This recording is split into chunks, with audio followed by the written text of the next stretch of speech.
अस्सलामु अलैकुम वरहमतुल्लाहि वबरकातुह। उम्मीद करता हूँ आप खैर व आफियत से होंगे। आसान और मुख्तसर तजवीदुल कुरान कोर्स की अल्हम्दुलिल्लाह ये क्लास नंबर 11 है। और नून साकिन और तनवीन के बारे में आपको मालूम है कि नून साकिन कुरान पाक में 5000 से ज़्यादा मरतबा है और तनवीन कुरान पाक में 6700 से ज़्यादा मरतबा है। इसका मतलब ये हुआ कि नून साकिन और तनवीन कुरान पाक में 11700 से ज़्यादा मरतबा हैं। और आपको मालूम है कि नून साकिन और तनवीन के 4 कायदे हैं: इजहार, इख्फा, इदगाम, इकलाब। इन 4 कायदों में से 2 कायदे इजहार और इख्फा ये कायदे तो आप पढ़ चुके हैं और 2 कायदे अभी रहते हैं। अगर आप इन 4 कायदों को अच्छी तरह समझकर याद कर लेते हैं तो इन 4 कायदों की बुनियाद पर पूरे कुरान पाक में जिस जगह भी नून साकिन या तनवीन हो आपको मालूम होगा कि इस नून साकिन या तनवीन में गुन्ना करके पढ़ना है या बग़ैर गुन्ना किए पढ़ना है। इसलिए आप कोशिश करिएगा कि इन 4 कायदों को अच्छी तरह ज़ुबानी याद कर लीजिएगा ताकि जब कुरान पाक के सबक पर पहुँचें तो इन 4 कायदों की बुनियाद पर कुरान पाक के सबक को पढ़ना आपके लिए मज़ीद आसान हो सके। इन 4 कायदों में से इजहार और इख्फा ये 2 कायदे तो आप पहले पढ़ चुके हैं और आज की क्लास में इदगाम के सबक को शुरू करेंगे। अब यहाँ पर देखिएगा ये लिखा हुआ है इदगाम इदगाम इदगाम, 6 मरतबा पढ़िएगा।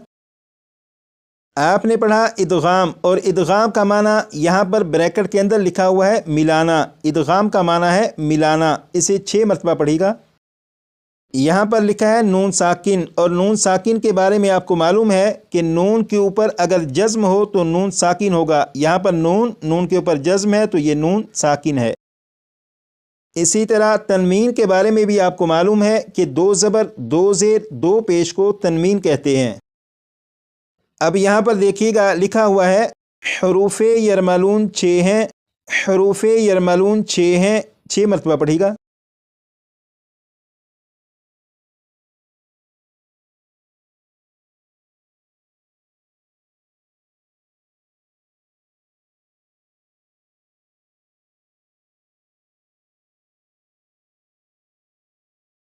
आपने पढ़ा हरूफ़ यरमलून 6 हैं, वो हरूफ़ यरमलून जो 6 हैं वो यहाँ पर लिखे हुए हैं या रॉ मीम लाम वाव नून, या रॉ मीम लाम वाव नून, 6 मरतबा पढ़िएगा। आपने पढ़ा इदगाम और इदगाम का माना है मिलाना। सवाल यह है कि इदगाम यानी मिलाने से क्या मुराद है। इसका जवाब ये है कि नून साकिन या तनवीन के बाद इन 6 हरूफ में से कोई भी हर्फ आ जाए तो नून साकिन या तनवीन को उस हर्फ में इदगाम करेंगे यानी मिलाकर पढ़ेंगे। एक मरतबा फिर सुनिएगा, इदगाम इदगाम का माना है मिलाना और मिलाने से मुराद ये है कि नून साकिन या तनवीन के बाद इन 6 हरूफ में से कोई भी हर्फ आ जाए तो नून साकिन या तनवीन को उस हर्फ में इदगाम करके पढ़ेंगे यानी मिलाकर पढ़ेंगे। जैसे यहाँ पर आप देखें ये है नून साकिन और नून साकिन के बाद या है। ये जो या है ये या इन 6 हरूफ में से है। जैसे यहाँ पर ये या मौजूद है, नून साकिन के बाद जब या है तो ये जो नून साकिन है इस नून साकिन को इस या में इदगाम कर देंगे यानी मिलाकर पढ़ेंगे। ये तो आपको मालूम हो चुका कि नून साकिन को या में इदगाम करके पढ़ेंगे यानी मिलाकर पढ़ेंगे, लेकिन नून साकिन को या में इदगाम करके यानी मिलाकर पढ़ेंगे कैसे, तो अब उसकी प्रैक्टिस करेंगे। यहाँ पर आप देखें सबसे पहले लिखा हुआ है मिन। मिन को 3 मरतबा मैं पढ़ूंगा और पढ़ूंगा इस तरह कि नून की जब अदायगी होगी तो नून को पढ़ते हुए ज़बान तालू से लगे। पहले 3 मरतबा मैं पढ़ूंगा, उसके बाद 4 मरतबा आप पढ़िएगा। बिस्मिल्लाहिर्रहमानिर्रहीम। मिन मिन मिन 3 मरतबा मैंने पढ़ा और इस तरह पढ़ा कि ज़बान तालू से लगाकर पढ़ा। अब आप भी पढ़िएगा 4 मरतबा ज़बान तालू से लगाकर। आपने पढ़ा मिन, बिल्कुल इसी तरह 3 मरतबा दोबारा पढ़ेंगे, लेकिन एक फ़र्क ये रखेंगे कि अब जो पढ़ना है ज़बान तालू से हटाकर पढ़ेंगे। اب اسے 3 مرتبہ میں پڑھوں گا اور اس طرح کہ زبان تالو سے ہٹا کر پڑھوں گا، اس کے بعد 4 مرتبہ آپ پڑھے گا اور پڑھنے سے پہلے 1 مرتبہ زبان تالو سے لگا کر پڑھوں گا، اس کے بعد 3 مرتبہ زبان تالو سے ہٹا کر پڑھوں گا تاکہ آپ کو دونوں آوازوں کا فرق بھی معلوم ہو۔ من، من، من، من، 4 مرتبہ آپ پڑھے گا۔ آپ نے من کو 2 طریقوں سے پڑھنے کی پریکٹس کی، ایک وہ طریقہ کہ جس میں نون ساکن کو پڑھتے ہوئے زبان کو تالو سے لگا کر پڑھا، اور دوسرے طریقے کے مطابق آپ نے نون ساکن کو اس طرح پڑھا کہ زبان کو تالو سے ہٹا کر پڑھا۔ تو یہ جو دوسرا طریقہ ہے جس میں زبان کو تالو سے ہٹا کر پڑھا، اسی طریقے کی دوبارہ پھر پریکٹس کرتے ہیں، کیونکہ اسی سے ادغام کرنا ہم آسانی سے سیکھ سکتے ہیں۔ جیسے اسے میں 4 مرتبہ پڑھوں گا اور اس کے بعد پھر 6 مرتبہ آپ پڑھے گا۔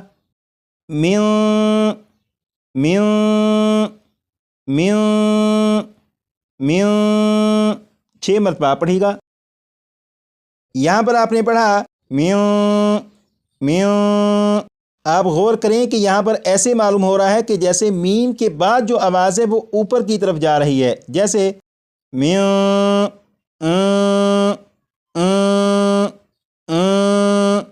اب میں اسے اس طرح پڑھوں گا کہ آواز نیچے کی طرف جا رہی ہو، جیسے می، می، ای۔ یہ جو آواز ہے می، می، اگر آپ نے اس آواز کی بھرپور پریکٹس کر لی تو یہی ادغام ہے۔ اب آپ یہاں پر غور کریے گا کہ میں میم کے بعد یا کو پڑھوں گا اور درمیان میں جو آواز ہے اس پر غور کریے گا، میومن، میومن۔ یہ جو آواز ہے می، ای، یہی ادغام ہو رہا ہے، اور ادغام اس طرح کہ نون ساکن کو یا میں شامل کر کے پڑھا جا رہا ہے اور غنہ کر کے پڑھا جا رہا ہے۔ آج کی کلاس کا جو سب سے اہم سبق تھا وہ یہی تھا کہ ادغام کرنے کے بارے میں آپ کو معلوم ہو جائے کہ ادغام ہوتا کس طرح سے ہے، اور آپ اس کی پریکٹس کر لیجئے گا تاکہ بقیہ جو سبق ہے اس سبق کو سمجھنا ہمارے لیے آسان ہو۔ اس سبق کی وضاحت رہتی ہے وہ کلاس نمبر 12 میں انشاءاللہ کروں گا۔ آج کی کلاس کا جو سبق یاد کرنا ہے وہ آپ یہ یاد کر لیجئے گا، ادغام، ادغام کا معنی ہے ملانا، حروف یرملون 6 ہیں، یا، رو، میم، لام، واو، نون، اور یہاں سے آپ پریکٹس کر لیجئے گا۔ کلاس نمبر 8 میں یہ والا سبق شروع کیا تھا، اسے بھی اگر آپ پڑھنا چاہیں تو پڑھ لیجئے گا۔ کلاس نمبر 9 میں یہ والا سبق پڑھا گیا، کلاس نمبر 10 میں یہ والا سبق پڑھا گیا۔ اگر ان اسباق کی بھی آپ دہرائی کرنا چاہیں تو کر لیجئے گا۔ آج کے لیے اتنا ہی، مزید کلاس نمبر 12 میں